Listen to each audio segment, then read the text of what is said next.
Nicholas, a very good afternoon to you. Thank you for speaking to us. So, the arts and culture industry has been complaining over the past few months that it has somewhat been left behind in the planning to deal or at least mitigate the dire impact of COVID-19. What is your assessment of the level of need?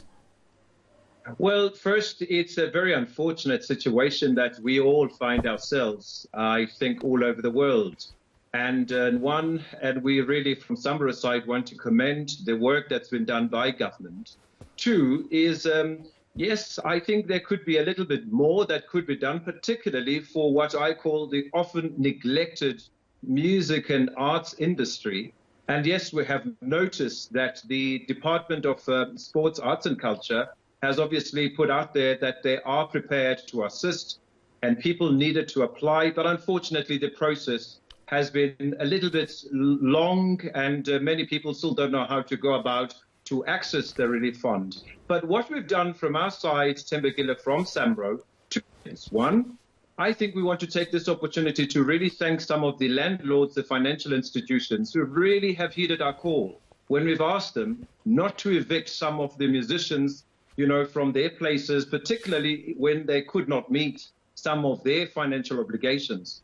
And the second thing that what we're grateful for has been also how many of our members who have actually used themselves and mobilized and actually spread the right message about stay home and making sure that people understand a little bit more about this pandemic.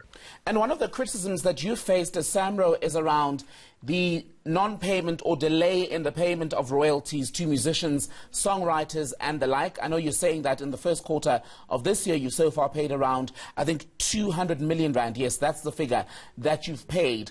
How much ground has that covered where the payment of royalties is concerned?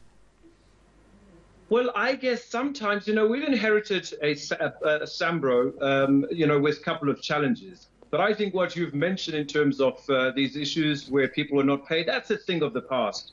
I think as this new board, we're moving forward. And that's why you've mentioned the figure of over 200 million that we've managed to pay. I mean, the last payment, if I remember, was just at the end of March, which was probably the highest that SAMRO has ever paid in the last 5 years. So things are really looking a bit better than before.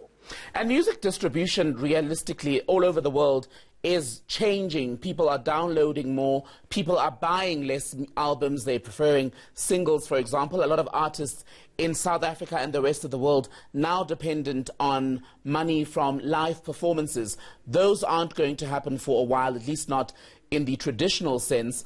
How do you see that part of the music industry being reworked going forward, especially because that is where many performers get the bulk of their earnings?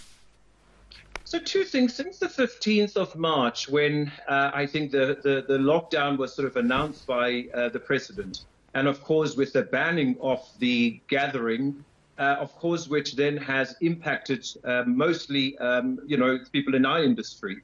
And they can no longer earn, particularly from live events, which, as you can imagine, as you've mentioned, it is a big part of their income. Okay, I think we've lost that line to SAMRO board chairperson Nicholas Maweni. It's such a pity because we're speaking about SAMRO's ideas around how we need to reimagine artists' livelihoods with the issue of live performances.